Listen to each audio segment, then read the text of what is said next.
یو کس تپوس کړی چې یو کس مړ شوی دی، د هغه مال د هغه زوی ته پاته شوی دی او د هغه یو خور د واده شوي او هغه غریبه ده، دغه د پلار مال کې هغه خپل ورور نه حق اخیستی شي که نه؟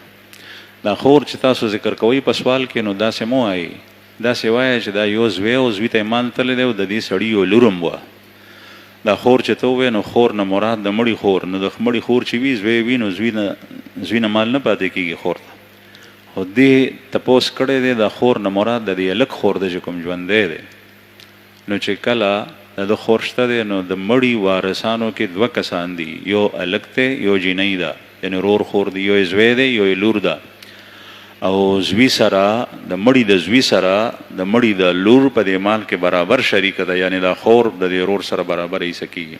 او برابر نه مراد دا چې دې ته الله پاک کوم حق ورکوي، هغه د زوی په نیمه باندې ده. للذکر مثل حظ الانثیین، چې یو رور او خور دي، نو ټول مال به د سړي په دریو برخو کې تقسیم شي، دوه برخې به د هلک واخلي او یو برخه به د جینۍ واخلي.